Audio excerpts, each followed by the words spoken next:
A few students started their course of 4 years in chat in my Talmud class, which is a great privilege to me, and very exciting. But at the same time, Avrum, I cannot deny the bitter feeling of the loss in such a brutal murder of six precious souls, our brothers and sisters who were killed in Gaza so brutally after suffering 330 days. I cannot really cope with it so well. I'm sorry to say. So if I'm a little bit down, um, please know why. The hostages whom you were speaking of, no longer hostages. Now they are free with God. Are Hirsch Goldberg Poland, Ori Danino, Eden Yerushalmi, Almag Sarusi, Alexander Lobanov, and Carmel Gat. Rabbi, tell me what are you feeling? Unfortunately, we all hope that things will be very, very different.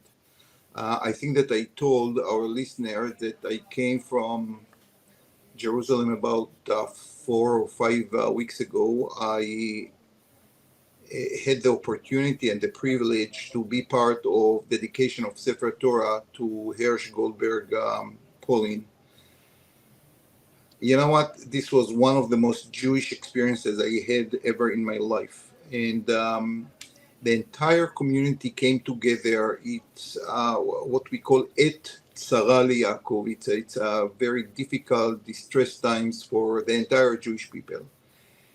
And there was a hope. There was a feeling that our prayers and our deeds and our thoughts and our hearts are so united that it's impossible to think that Hirsch will not be back with his parents. And when I say Hirsch, I'm talking about all the hostages.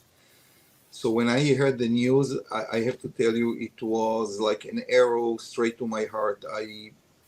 If I say it, until this very moment, I feel that this is such a blow to the entire Jewish community that I hope we will learn how to recover from it. It's not, of course, first of all, of this wonderful family, unusual. Think about the fact they made Aliyah, they integrate to Israeli society. Hirsch himself was part of elementary school and the high school, and such a promising person and such a light shining, representing not only himself and his family, but really the Jewish community.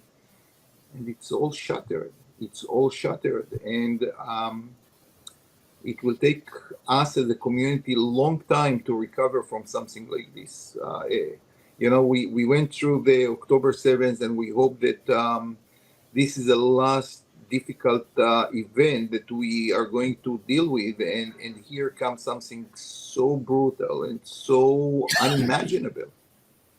Rabbi, when I was with a friend when I read about the murder of these six, and they should rest in peace, and I just sat down and I said, no, no, no, no, it can't be, it can't be.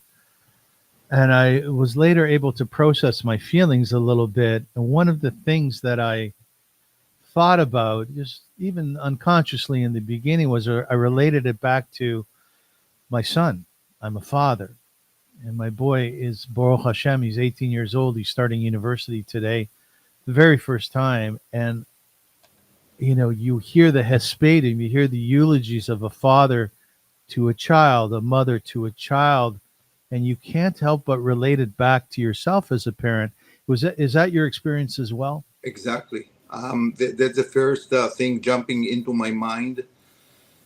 That this time it's a family that I know very, very little, but it could happen to everyone. Yeah. It could happen to everyone.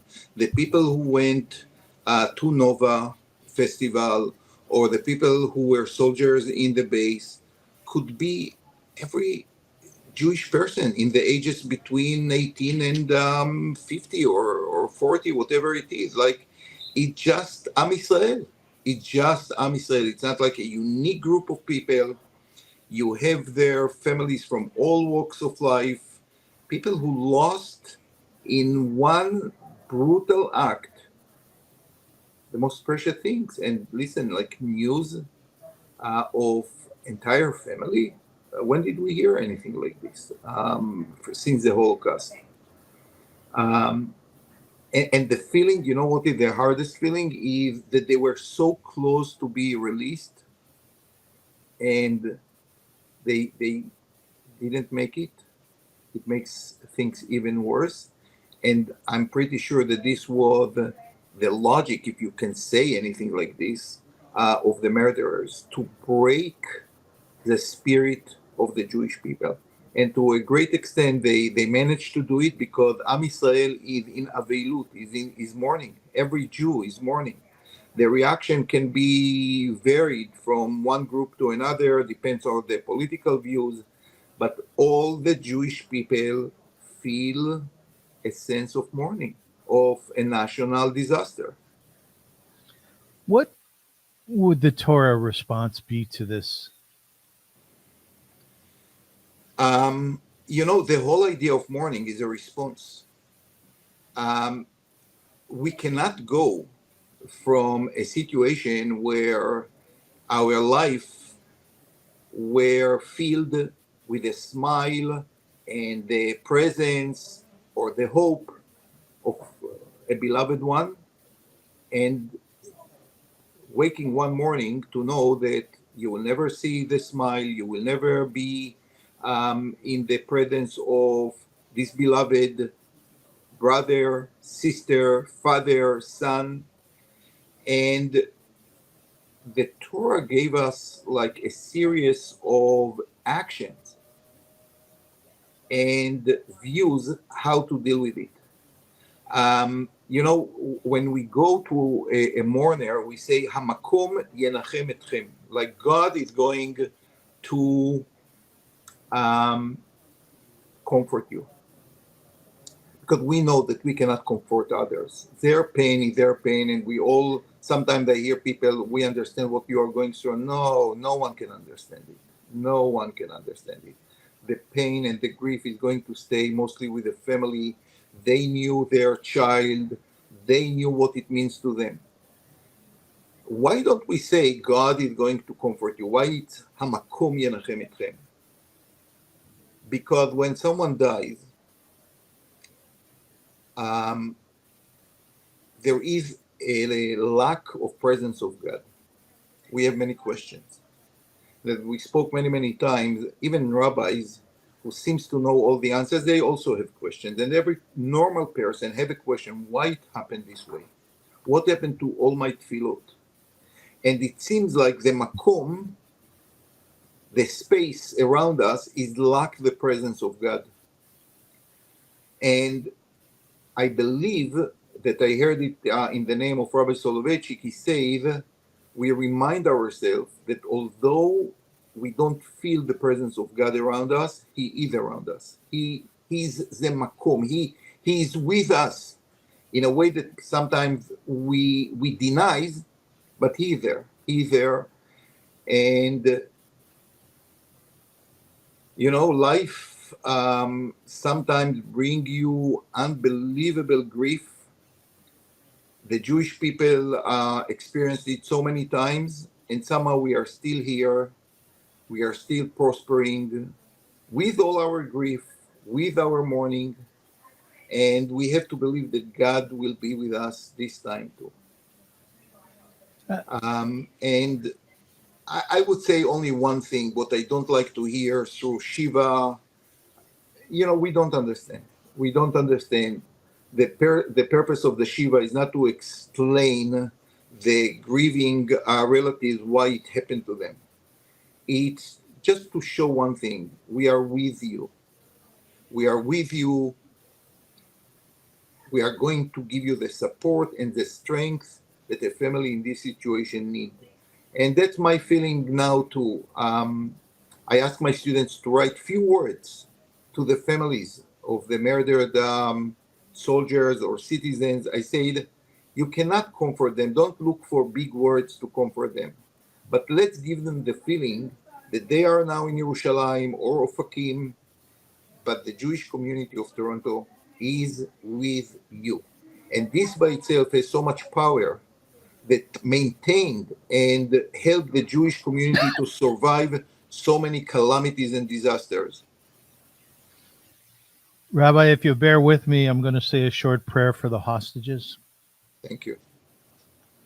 May the one who blessed our ancestors, Abraham, Isaac, and Jacob, Sarah, Rebecca, Rachel, and Leah, bless, preserve, and protect the captives and missing soldiers of the citizens of Israel and the Israel Defense Forces. God rescue them from captivity and speedily restore them in the merit of the prayers of this holy congregation for them.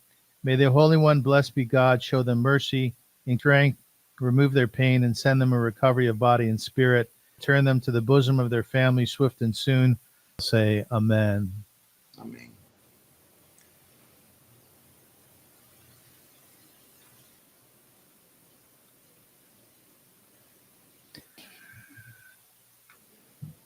Some interesting news for you as well, Rabbi, that you'll remember that my brother-in-law, David Rosensweig, was murdered in 2002. Our family went through a parole hearing this week for the fellow who murdered him. And it was very challenging and very difficult, in particular for my sister Chavi and her children, most of whom read victim impact speeches. But at the end of it, he was denied parole. And that to us is very good news. So I want to share that. Baruch Hashem on that one. Yeah.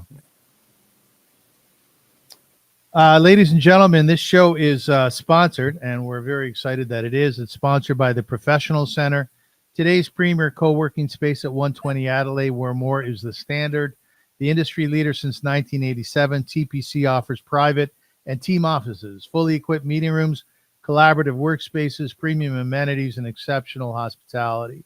Book a day, a week, however long you need. Escape work from home distractions and discover more privacy, more productivity, and more community at TPC. For more information, visit theprofessionalcenter.com. And if you use my name, Avrum, Avrum, you get 10% off private offices and meeting rooms. Rabbi, I want to dive right into our Parsha and Prose, but I have to ask you, you're back in school this morning. You touched on it. Well, what is it like for you first day? Excitement. As I told you, I'm vice principal, but I'm also insisted of teaching one course of Talmud to the grade 9, and it's such a nice feeling. You see the eyes, you see the faces. They want to learn. Students. So if students have the privilege and the opportunity to have good teachers, they respond in such engagement and interest. And I love to have this feeling in the air that I can give them something from my knowledge. I can thought provoke them to think a little bit, above what they usually think of. And especially when I talk about Talmud, it gives me opportunity to speak about many, many things. And if I can maybe focus on one, I would say that I spoke to them about the culture of disagreement that you find a lot in the Talmud, because there is no one page of Talmud without 3, 4 at least disagreements about everything. So having disagreements, like we saw, for example, in the last few days in Israel, is not a problem. I actually, inside me, believe that these disagreements keep the Jewish community in kind of balance. Because, it's very easy to go crazy to one side. And once you go a little bit too much, too far, you're going to destroy yourself. That happened to many groups that always wanted the max. They didn't know to compromise. They didn't know to see the other side. I think that in a big way, it happened today to the radical Islam, because they have no other voices to balance some of these crazy people. By us, if I want to go too much to the right, there will be always like a force that will tell me, wait, you are going too far. And if the left want to go too far, and I'm talking about political views, about even halacha, you will always have the balance that come from the other side. And miraculously, these forces from the right and the left keep us in the middle, going in the golden path that the Rambam described, keeping us from going too far to any of the sides. And in many, many ways, if you think about it, the Jewish community, in every community, had so many opportunities just to break down and to collapse. And I think these disagreements kept them somehow balanced and always consider the other side. So they had to go somewhere in the middle, which is the only way to survive hostility of everyone around you. The moment you decide that your opinion is the only opinion, maybe you will win one battle, but you are going to lose in the war. And that's another great concern that I have when I see today what is happening in Israel. And let me tell you, Avrum, this, if anything, concerns me more than anything else, is only the division within us. I think that our enemies found what is the ultimate weapon and the ammunition, and this is the fight of the Jewish against themselves, because as usual, we do it the best. We are the best in many, many areas, and we are also the best, unfortunately, in the area of self-hating ourselves. And if this is not going to stop, I have serious concerns about the future of Medinat Israel. I'm so terrified by it. I can't tell you enough about it. I'm a child, a firstborn child after the Holocaust. I cannot see what's going on now in Israel without having deep, deep concerns. Because unfortunately, sometimes it's not good to know too much.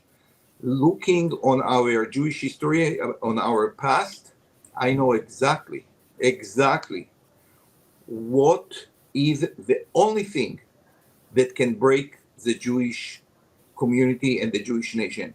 Sinat chinam, hatred that cross all red lines. And I'm very, very concerned about it. Would you say that what we're doing here is a bit of that tool toward balance? Halevai, this is maybe the greatest motivation I have. I myself sometimes a person of contradictions, and I found the beauty of living with something contradictory and still to try to get the benefit from it and not to feel threatened by another opinion. As I said, I am not afraid of other opinions at all, coming from the most foreign to my culture and to my opinion. I'm not fearing them at all. I actually see them as an opportunity to discuss and to learn about my own values. Do they stand the real test of critical thinking? But there are things that are beyond this, and this is, as I said, when disagreement about opinions start to be disagreement with the people who hold them, that turn to be hatred, that turn to be canceling, that turn to be, I don't want to continue it, because it might end up, and these things ended up in other societies, in our past, to bloodshed. And this cannot happen to us. This cannot happen to us. So I do hope that our program showed that you can live in different worlds, to benefit from the best of both of them as much as you can, to learn what you agree and disagree upon, and to actually build yourself better to stand all the winds of society, of hatred, of modernity that sometimes threaten your conservative values. I do hope, Avrum, that we give something, even if it's a little drop. It might be very powerful for the people who listen to us. I personally think that we're giving, at this point, anyways, a whole cupful of drops, and I say that because you and I, in some ways, we're very similar in terms of our love for Judaism, the Jewish people in Eretz Yisrael. But in other ways, we're much different. You're religious. I'm not religious. There's just fundamental differences between us as well. But yet we come together, I find, very beautifully. And I think that we found a road which works very well for us. And what I'm hoping is that people might emulate that. Rabbi, I think one of the beautiful things about who you are as a rabbi, as a human being, and as a Jew is your open heart to others. You express that in such a beautiful way. And I'm hoping that I do as well. I'd love to go into the Haredi community because I find there's great humor there. There's wonderful Torah there. And by the same token, Rabbi, I enjoy my time so much at Congregation Habonim, which is Reform, or maybe even a little bit left of that, who have beautiful services, and that their expression of Judaism to me is so rich. So I think that we have something here. I do. Amen. I think it's very, very important. And you're right. I'm not a young person anymore, and I was much more opinionated when I was in my 20s and maybe 30s. But life makes you a little bit softer. You start to see the things that you thought and regarded as lower than your values, or people that you look down because they are not exactly like you. They have a lot to teach you. And I believe that we would not become friends if not this common denominator, which is much stronger, Avrum, than our differences. Yes, agreed. Well, Rabbi, we're delighted to be here once again today. And what we are working toward accomplishing is taking a look at the Parsha HaShavua, the portion of the week, and trying to define it, trying to understand it with greater depth. One of the tools that we're using is classic literature, mostly classic literature. And we're looking at the Parsha, in part at least, through that lens. The Parsha this week is Parsha Shoftim. And the book, or the novel, that we will be looking at this morning is a classic book, an award winner, Nobel award winner, and it is called To Kill a Mockingbird. It is a wonderful book. And just let me give you a quick synopsis of the Parsha and also of the book itself. The Torah portion, Shoftim, is found in the book of Deuteronomy, 16:18 to 21:9. Covers a variety of topics related to leadership, justice, and societal norms. Some of them are the establishment of judges, the impartial justice, the concept of mishpat, the king's role, witnesses, and evidence, particularly having to do with that. The importance of reliable witnesses in legal matters is emphasized in the Torah. A person cannot be convicted on the basis of a single witness. At least two witnesses are required to establish a charge. That's Deuteronomy 19:15. The book was written by Harper Lee. Again, it's called To Kill a Mockingbird. I'm sorry, it won a Pulitzer Prize. I apologize for that. The setting of it is in the 1930s in the fictional town of Macomb, Alabama, during the Great Depression. This setting plays a crucial role in highlighting the social and the racial issues of the time. The story is narrated by Scout Finch, a young girl who reflects on her childhood experiences. Her perspective provides both innocence and insights in the complexity of the world around her, and more particularly, starting to understand that racism exists. Her father, Atticus Finch, is a lawyer who defends Tom Robinson, a black man falsely accused of raping a white woman. Now, Atticus Finch is considered to be one of the greatest heroes in 20th century literature. He was a beautiful man with fine values, a tremendous father.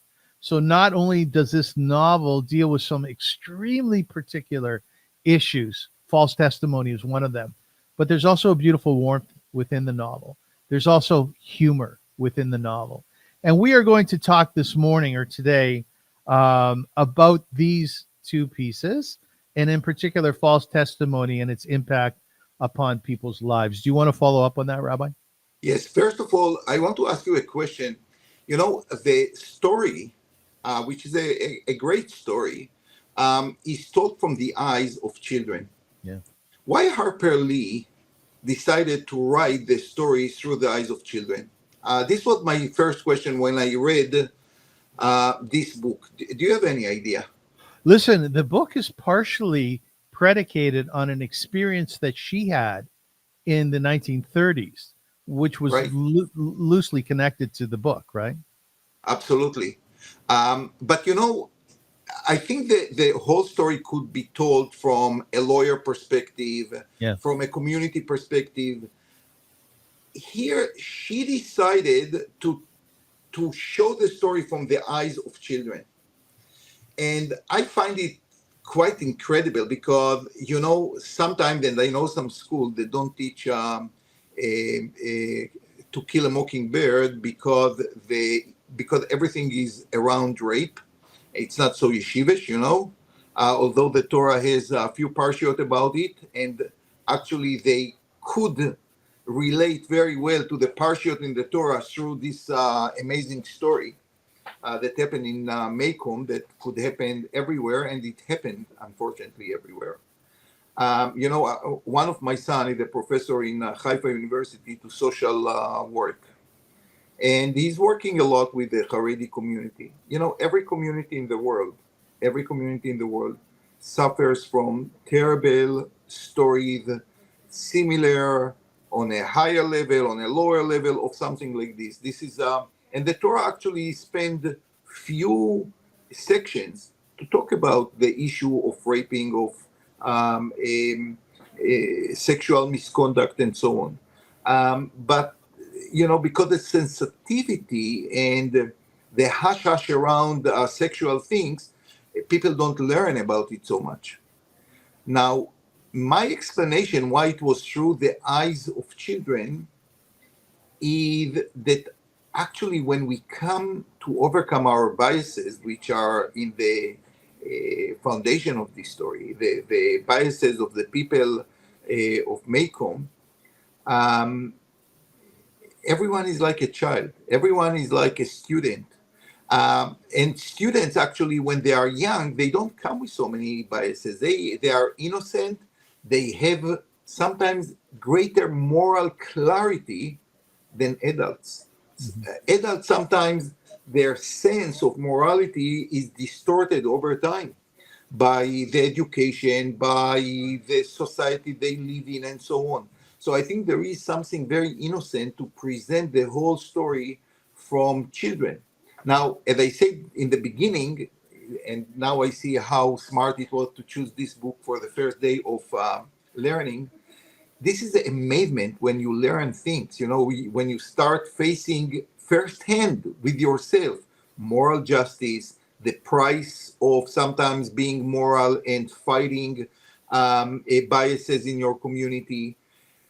And children sometimes are so much better than adults in it, in learning it. As I told you, the reason why I love teaching is because I feel every time that I enter a class, this amazing feeling of learning, Mhm. of I see the shining eyes of students when, oh, wow. In education, we call it aha moment. The moment that things that you never related to each other or you never really understand what is behind it, wow, in 1 second, your brain is like, you want to shout out like, Eureka, like I found it. I know what it is now. It's a great moment. And for a teacher to, if he had the luck to experience it even once a week, it's like the most amazing feeling that any person has when he helps someone else to discover and to see the joy on the face of a student when he says this, like, wow, I got it, I understand it. It's a wonderful feeling.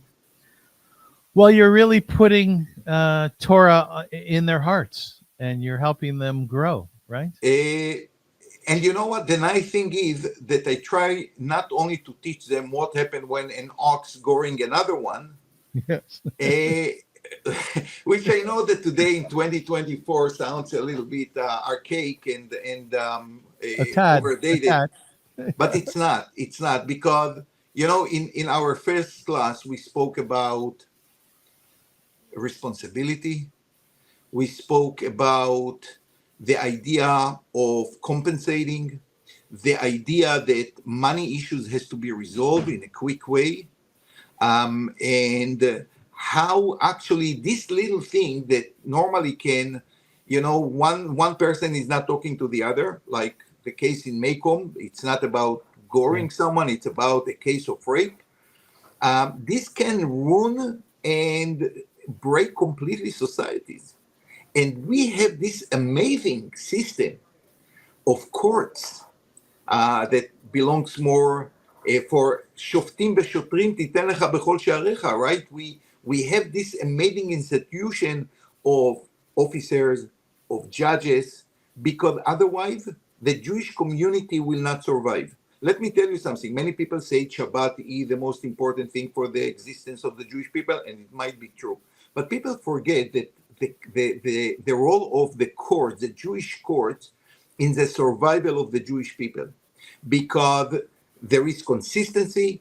If your ox gored someone in Russia or in Yemen or in Somalia, the laws are going to be the same.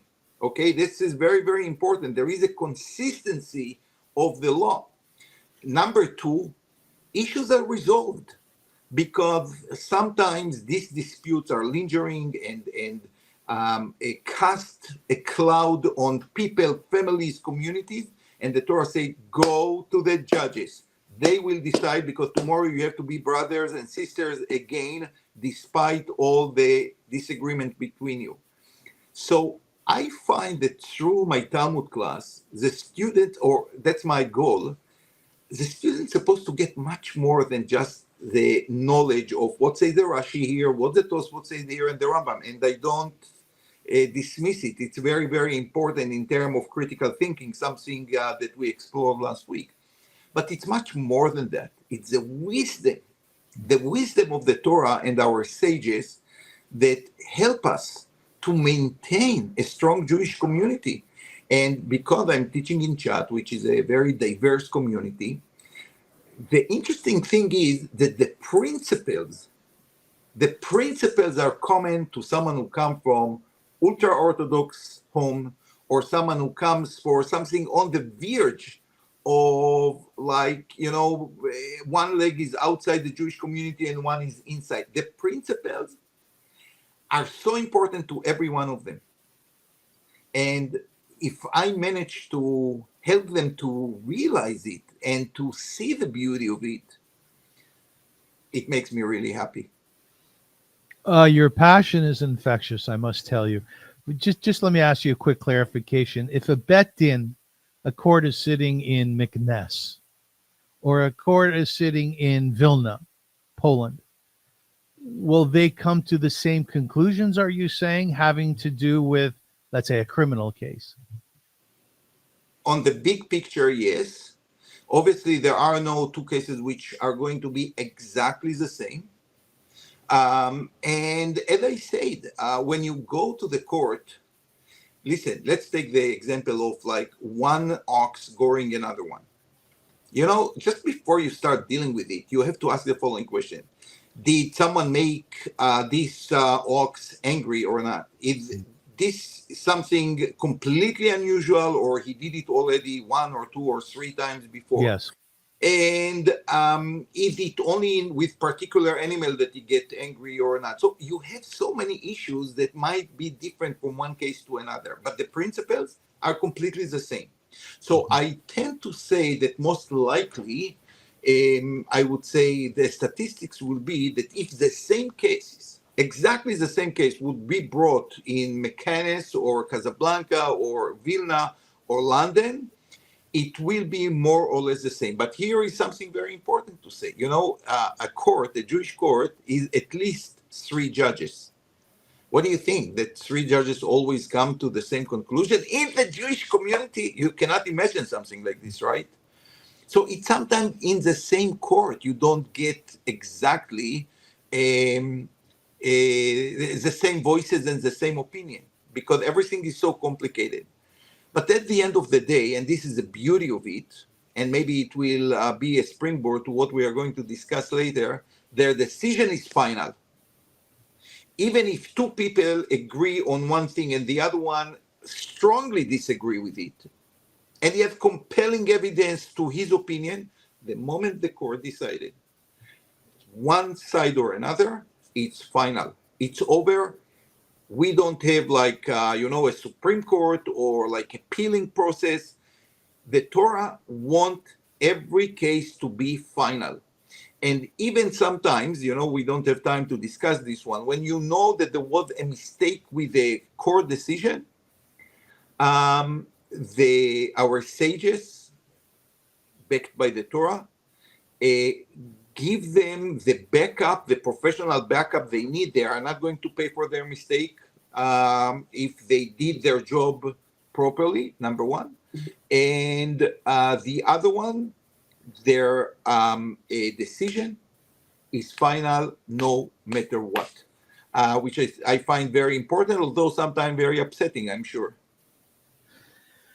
The area that we want to focus on today is about false witnesses or bearing false witness.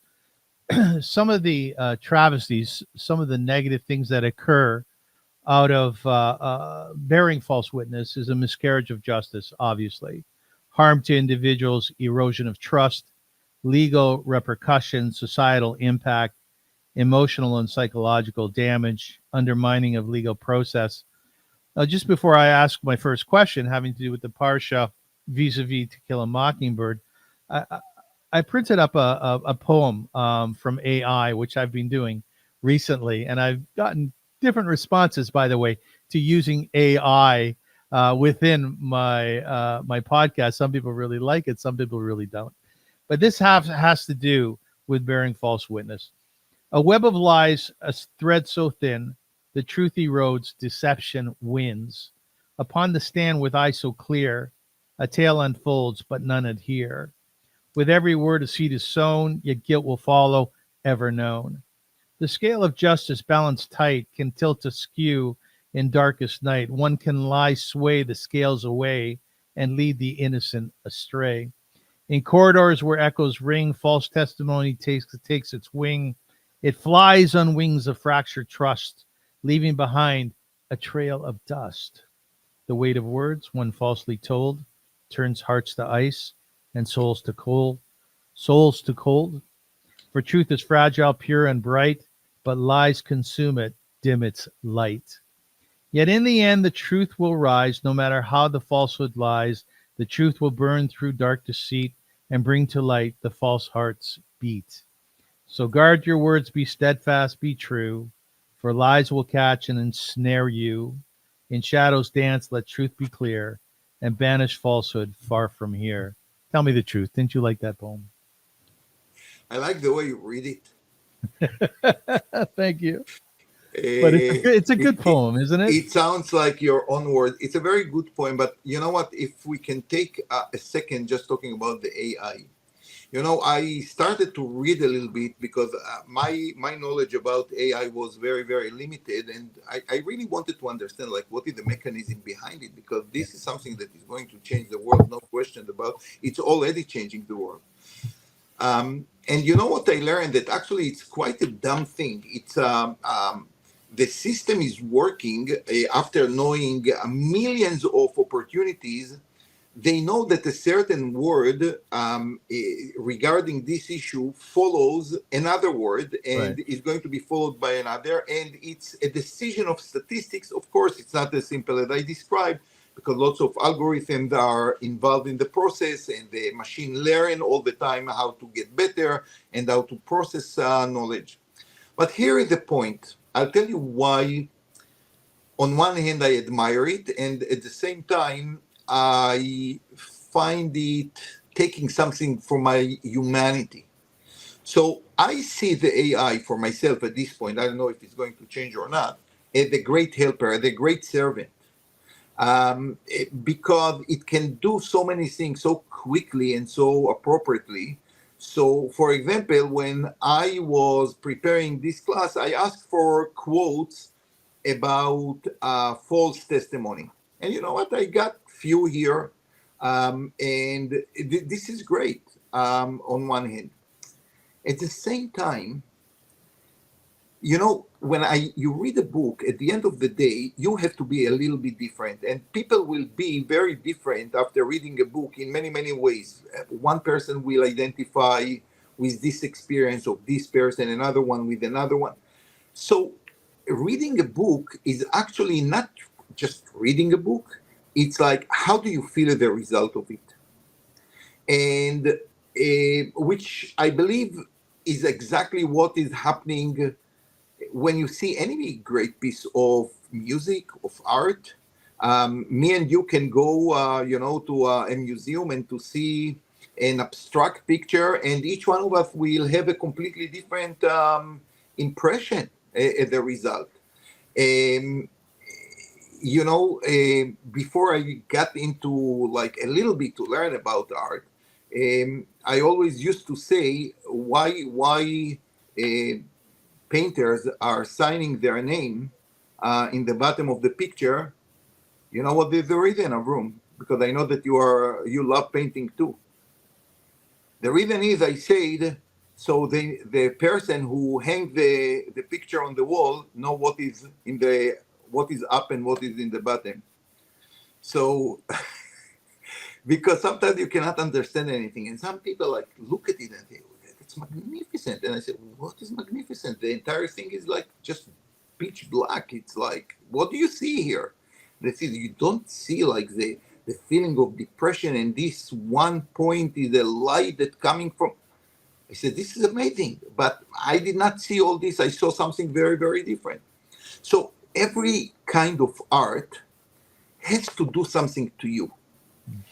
And I think this point, which is the most important about art, if it's poetry, if it's a book, if it's a painting, if it's a symphony, has to change something within you. And I don't see it happen with AI. Because, okay, he put the right words. It's even funny. It's interesting how he put all of it together. There is even a message. But because maybe I know the mechanism behind it, I find it very, very hard to say, okay, this is something that's supposed to change me or to change my views. I don't know. That's what I feel. What do you think? Well, I think it's fascinating. I'm going to think about what you're saying, and I've heard such theories before.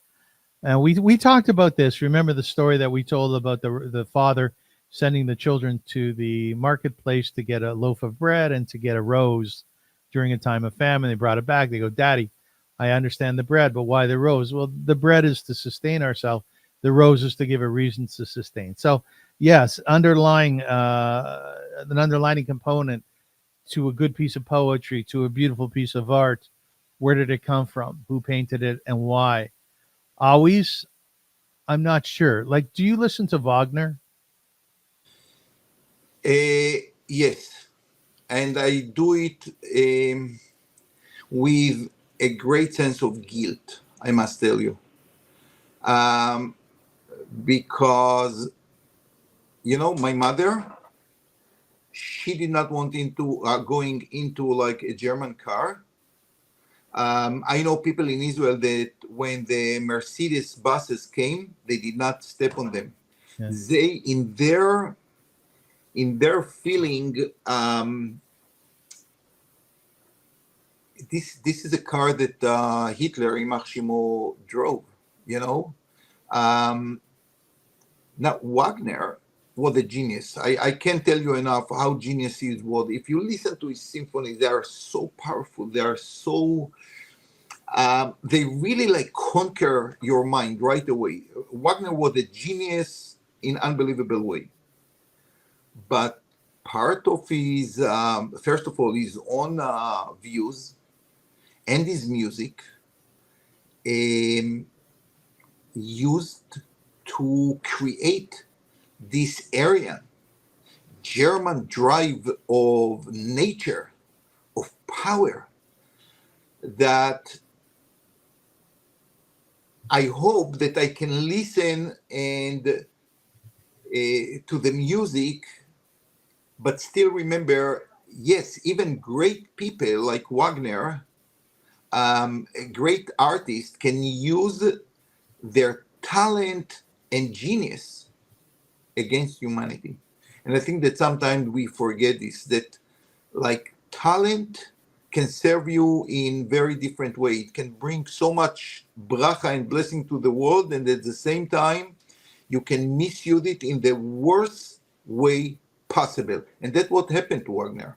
Wagner was a genius that, first of all, gave inspiration to this false ideology, which is responsible to the killing of so many millions of our people. And he himself, as a person, he holds views that, you know what, I hope, or I would say until October 7th, I hoped don't exist anymore in our world. I was highly disappointed.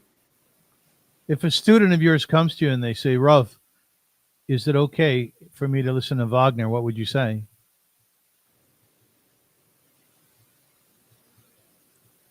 I would be honest with him.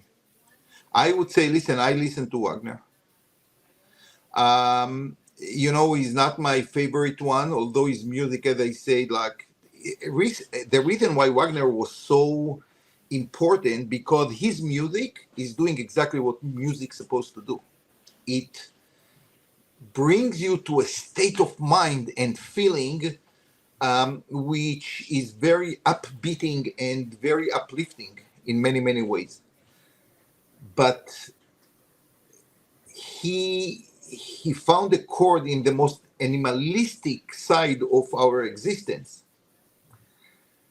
And I think that when he will ask me this, I will say, listen, if you are a musician and you really want to understand music of the end of the 19th century or the 20th century, I want you just to remember that music has this power. It has the power to bring beauty to the world, but it has also the power, the negative power of driving people to do the worst things in the world. And think about the Germans who build like bands that led Jews to the gas chambers to understand this point, that music has enormous power, but you can misuse music in terrible ways. And this is true not only about music, although music is going straight to your mind, because when you read a book, it takes time to think and so on. And music also, we are going to see it in when we learn Azinu, how music sometimes you have to wait until you understand and get the point of symphony. But the moment you start listening to music, you are under the influence. This is like you get high, so to speak, quickly. The series this week, the series every week that we do is called Parsha Prose, and this week we are looking at Parsha Shoftim, and we're comparing it, or through the lens of To Kill a Mockingbird. Rabbi, how did the consequences of false testimony in To Kill a Mockingbird compare to those described in the Torah portion Shoftim? Okay, so the Torah does not describe actually the consequences. You can understand by yourself what the consequences can be, and they can be very bad, because in Parsha Shoftim we have some other parshiot of a false prophet, something that we touched upon last week, or a city that is straying from God, and so on. And that if you see the punishment over there, you see that it's not actually a punishment for the deed. It's more about the danger of building society that the foundation are rotten. And I think that the Torah put all these parshiot together to tell us something about the future. You might think for a second that like lying under oath or to come to the Beit Din and to give a false testimony, it's not such a big deal. Well, what can be the result? But this book is telling us something. Tom Robinson was eventually killed because the city accepted a false witness that eventually he was killed for.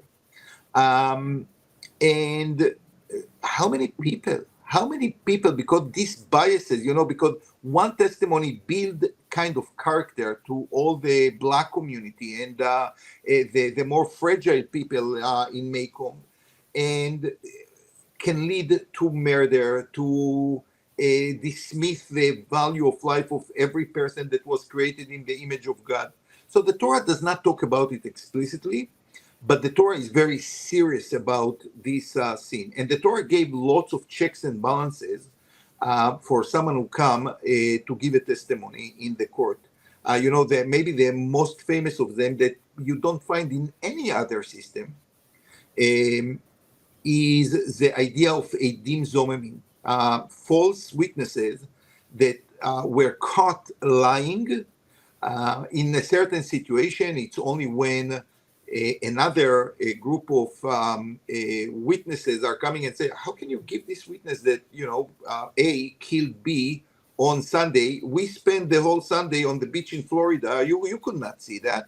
And in a case like this, the same punishment that Group A tried to give a person, they are going to get it. There is nothing like this in any law system in the world of Eidim Zomemim. Why the Torah gave it? Because I believe that the Torah wanted us to know how serious is our word given in the court. You say something, and you are going to be 100% accountable to what you said about someone else, and you are not going to to lie in the court and then to go home pardoned or periled. You are going to pay the full price for what exactly you tried. And there is nothing like this, by the way, in the Torah. In the Torah, everything is a set punishment. In this case, it's not a set punishment. We are going to copy and paste. You wanted to kill a person, you are going to be killed. You wanted to take money from one person, you are going to pay this money, and so on and so on. So it's a very unique thing that the Torah is teaching us, that apparently the basis to society is, number one, the court and the officers who supposed to enforce law on the citizens, and the judicial system is based on testimonies, and therefore they are taken in the utmost serious way possible. By the way, the whole story of the killing of Mockingbird could not exist in Jewish law. You know why? Because the Jewish law does not accept testimony from the person himself or his relatives. So the whole story is based on the story of the girl, Mayela, that comes and tells that Robinson raped her. Her father who said the same, that he saw him.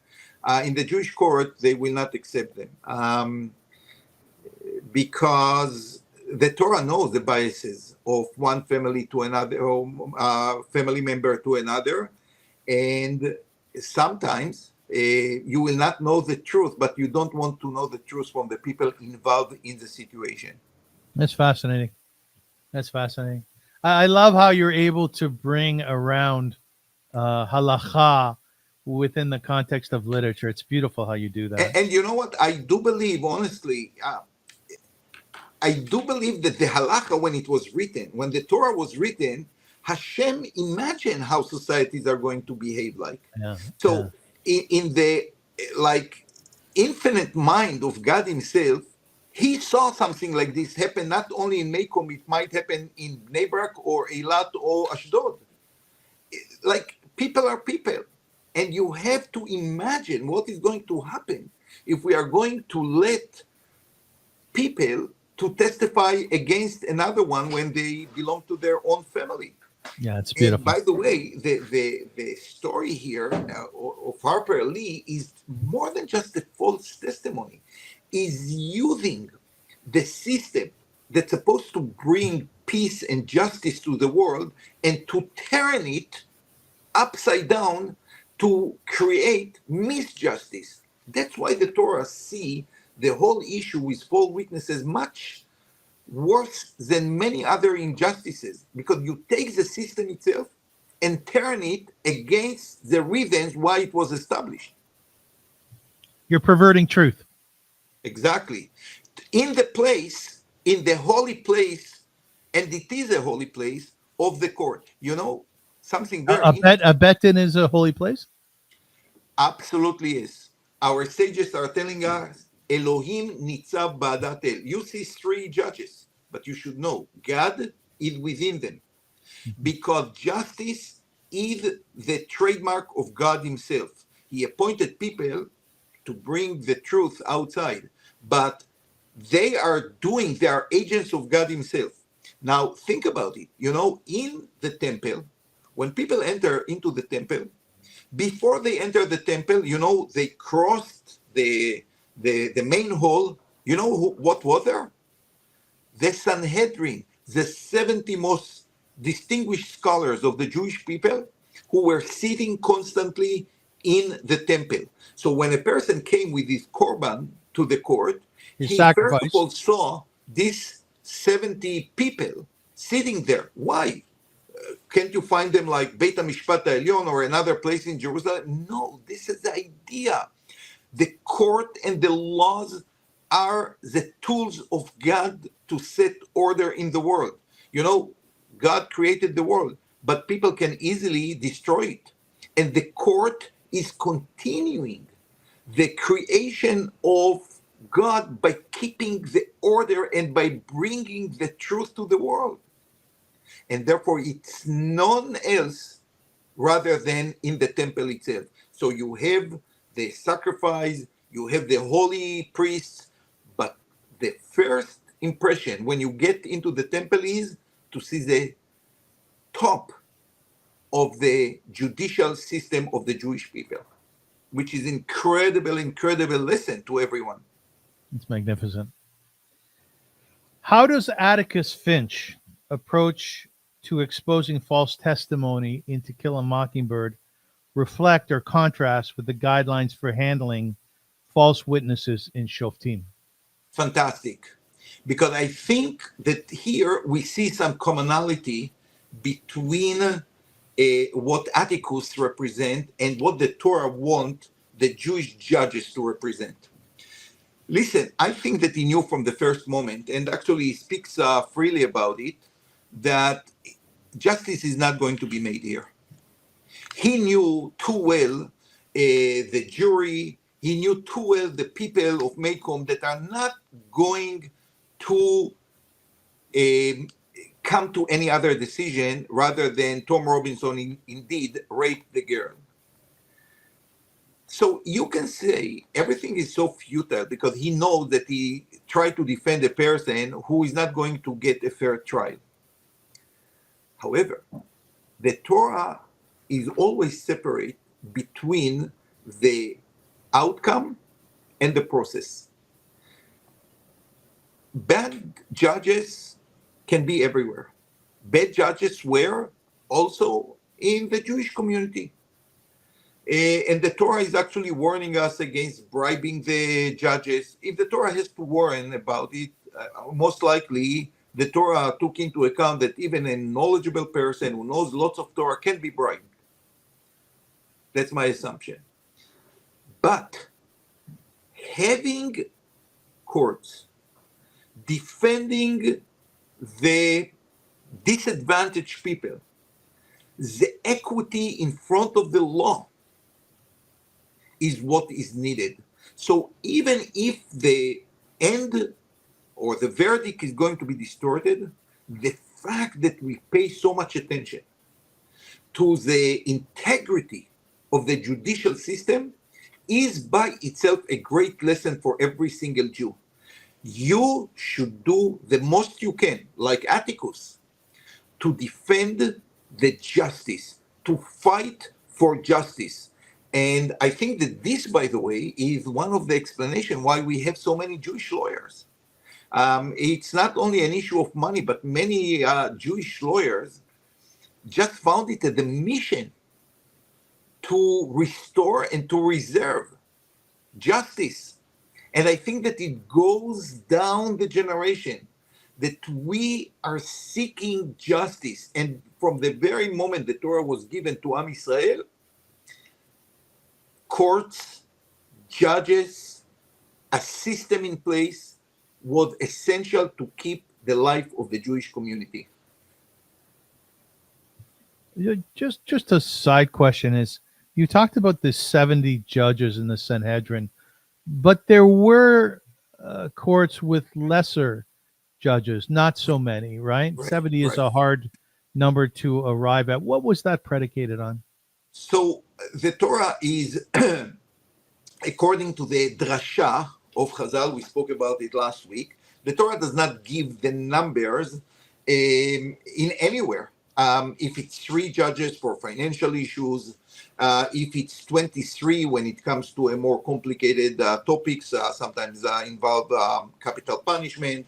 If it's 5 when it comes to sanctify an area that is going to have a special status, or if it's 70 when it comes to the major issues that like no other Beit Din can solve. So in the Torah itself, you will never find the number 3, 5, 23, 70. You don't find it.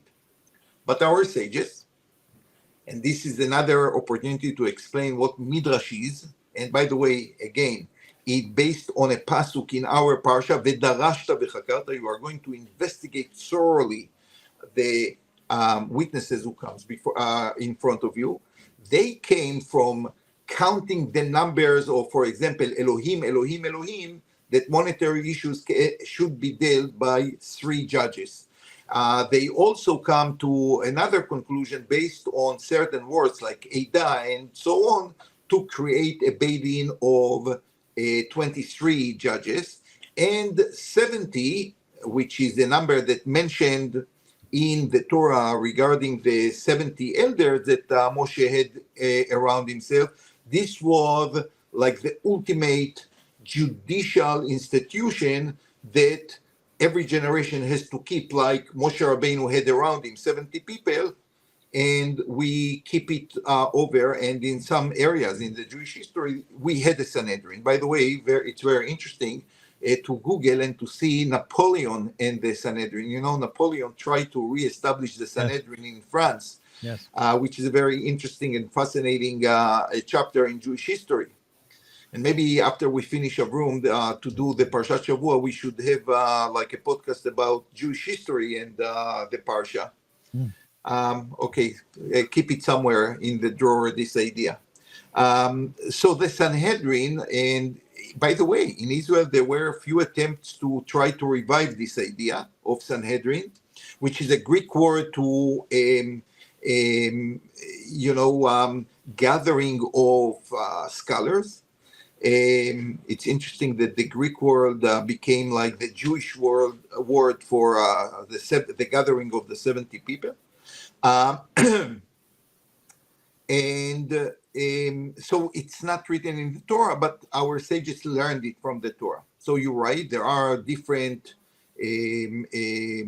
kind of Beit Din. And by the way, until this very day, I'm sure that, I know at least in Israel, but I'm sure in Canada, different cases are brought in front of 3 judges, 5 judges, 7 judges. The interesting thing is that the Sanhedrin, even the Sanhedrin, is not exactly 70, it's 71, because you cannot have a court with a number that can end up like 35 against 35. So you always need one more in order to come to a decision. As I said, the requirement of the Torah is to end every dispute, no matter what.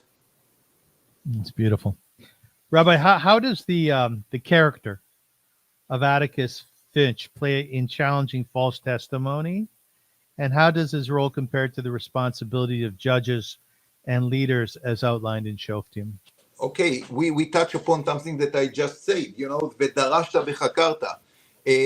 What Atticus is doing to the witnesses, number one, let's talk about the witnesses, the father and Mayela. He does exactly that. V'darashta v'chakarta. The Torah requires the judges, here we're talking about the lawyer who are doing part of the job of the judges. In the Torah, it's a very different process, but what Atticus is doing is basically what the judge is supposed to do, is to show from the eyes of the witness what really happened. And he must ask hard questions to make sure if indeed he saw what he say he saw. And our sages are telling us that sometimes in a capital punishment, if someone comes and say that I saw Reuben killing Simon, they were asking them like ridiculous question, like, you said it was under the fig tree. Were the figs black or white? Now, usually you are not going to pay attention to this, right? Because you are going to focus on the murder that, according to what you say, happened under the tree. But the level of authenticity of the testimony has to be so strong that they will ask him all kind of details to make sure that the story comes true. Because listen, when we tell story to each other, there is no way in the world that we will not add something or emphasize something or missing something in the story.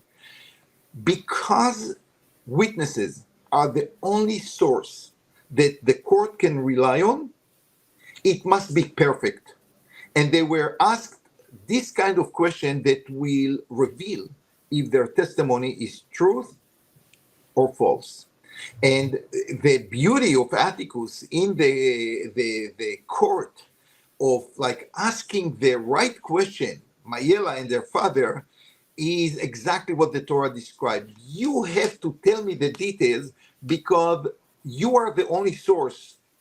So I know what happened there. You have to be 100% right. And he, like the description of how he shows so clearly that the father is a liar, that Mayela is a liar, that actually the whole story was very different. By the way, to our listeners, if they read the story, don't you think it's very much like what happened between Joseph and the wife of Potiphar, that actually she tried to seduce him and then false testimony was against him, said by the wife who actually tried to seduce Joseph? To me, it's actually the same scene, by the way, which shows you that the Torah, on one hand, was written 4,000 years ago, but the cases can happen even today. How you try to distort and to change what really happened in your favor. And as I said, the job of Atticus and the job of the Jewish judges is to find these discrepancies, this kind of telling lies in order to come to a real decision. That's about the witnesses. Yeah. When you read Atticus Finch, when you read the book, when you read his character, you study it, you think about it. Is there a biblical character that jumps out in terms of the character, the type of the elegance, the just human being that he was?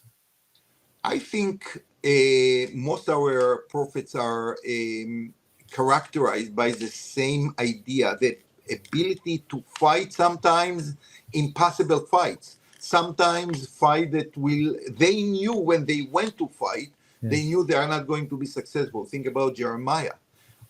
Think about Natan Hanavi, who is coming to David. Over there, he was very successful in rebuking him and telling him how wrong he was.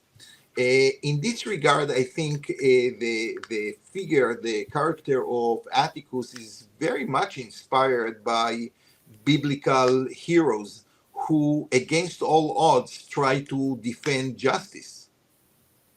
You like his fatherhood? What sort of father he is? I think it's great. Honestly, Magnificent. the way he raises his children is, to me, a great lesson here. And again, I think that one of the reasons of Harper Lee using children as the narrator of the story is because we all are children. We all learning through our life. And the way he teaches them courage, morality, is just fantastic. just fantastic, because it tells you something about our responsibility as parents. It's very, very easy to leave our children to the winds of the streets and the community. Mhm. He did something really remarkable. He taught his kids what we spoke last time: critical thinking. Don't take in face value everything you hear, even if it's everyone else, even if you have to fight the entire community. If you hold to the truth, that's the truth. And I think in this regard, I admire him as a father. No questions. Were you able to do that as a father?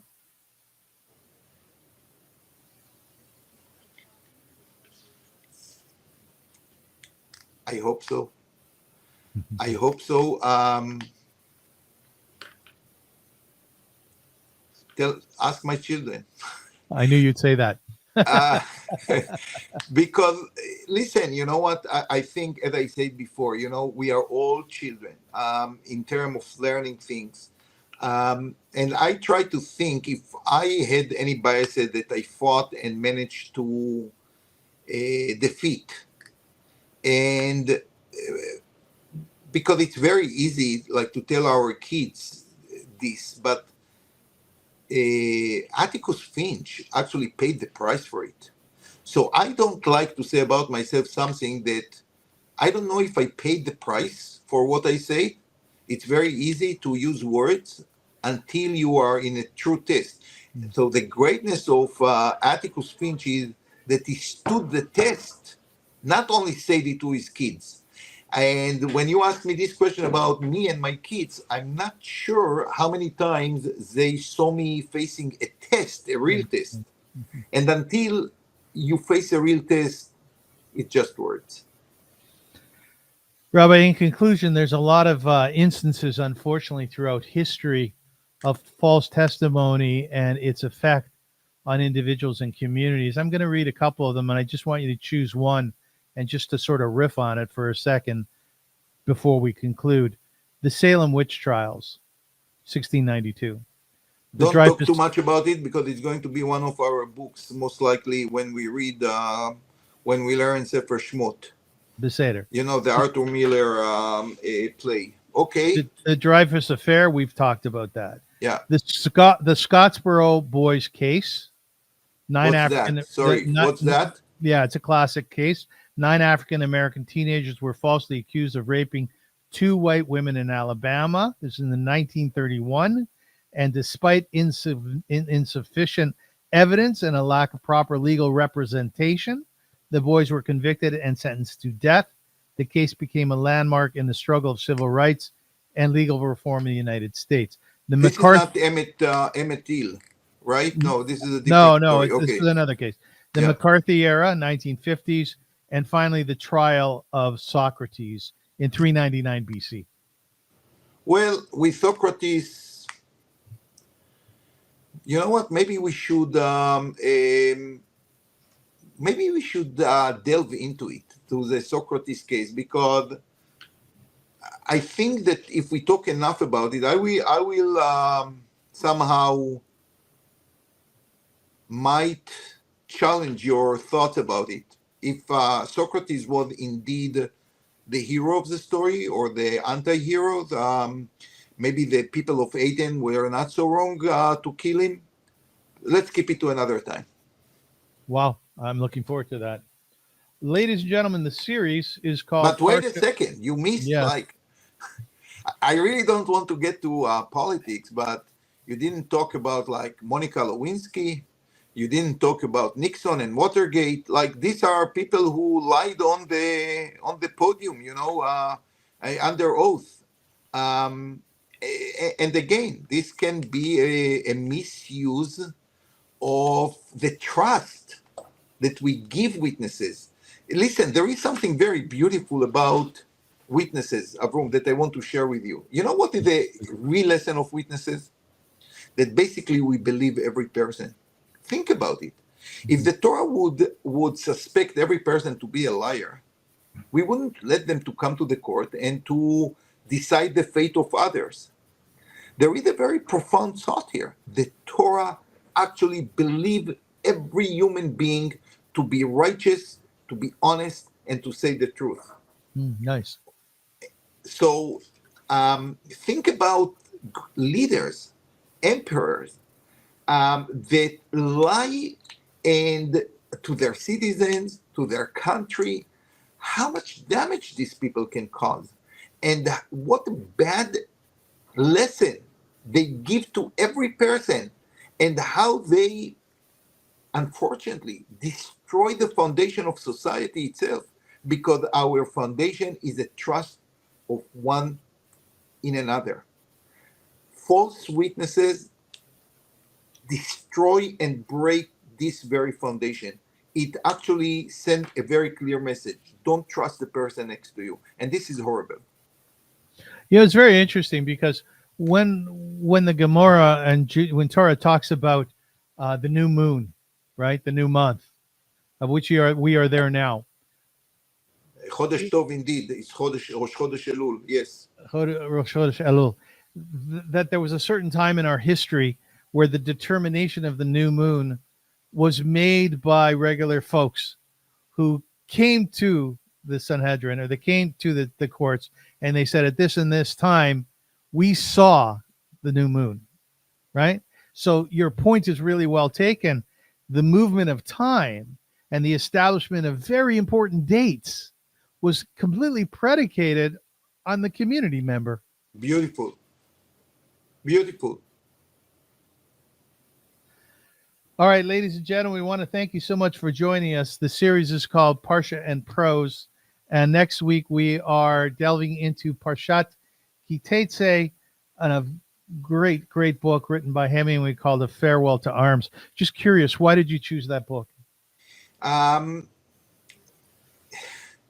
You will see it's how war and all the harshness of war can also be a place where love, romance can develop.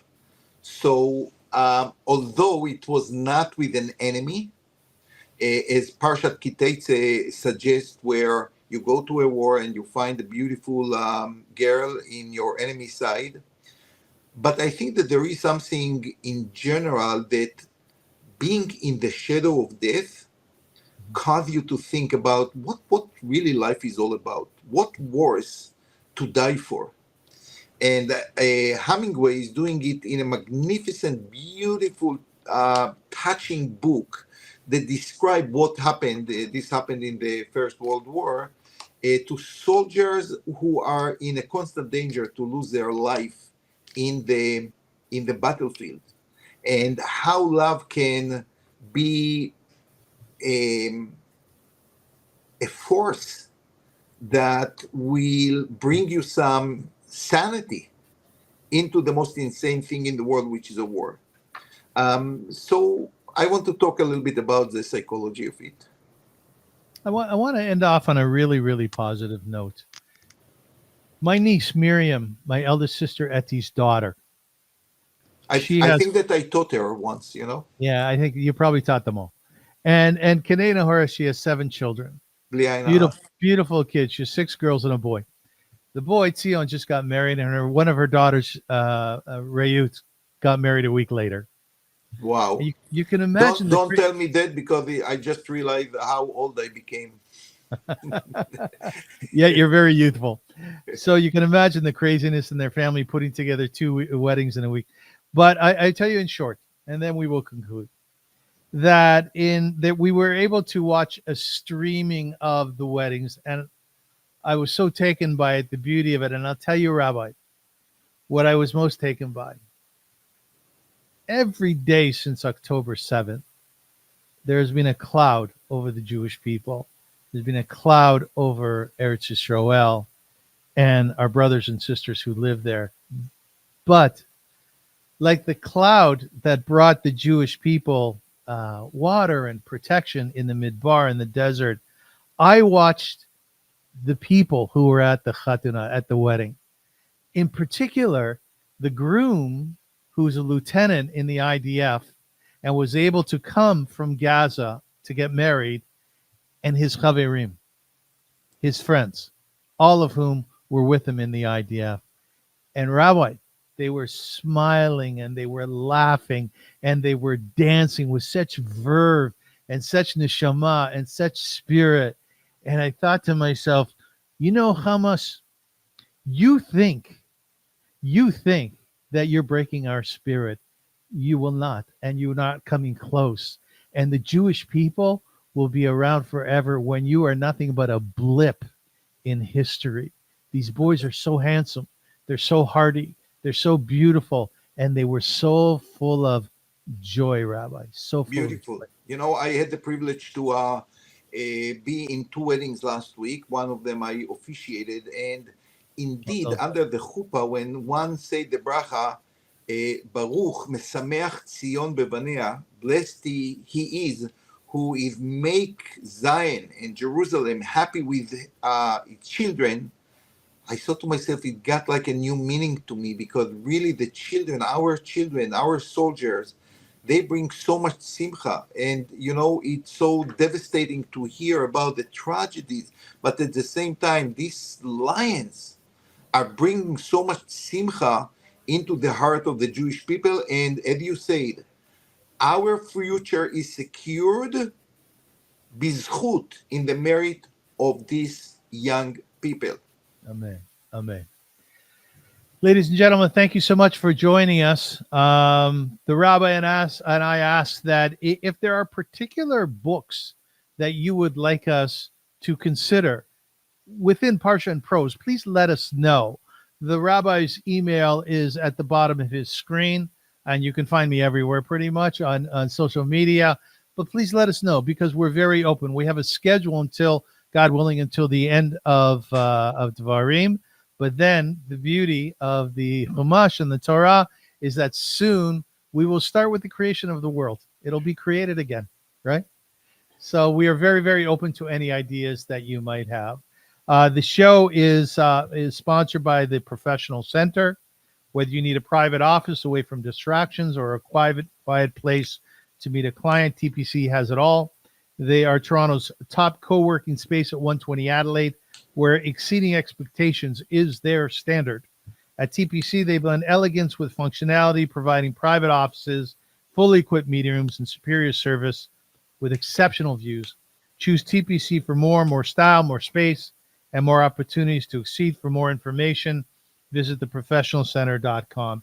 Thank you so much for joining us. We wish you a beautiful week and a beautiful Shabbat. Am Yisrael Chai. Be proud to be a Jew. Proud to be a Jew. Rabbi, thank you for a beautiful job. You did great. Thank you, Avrum, for bringing, my inner side outside. Thank you for this. You're welcome. And thank you for doing the same for me. And lots of luck in the school year. Lots of luck. Amen.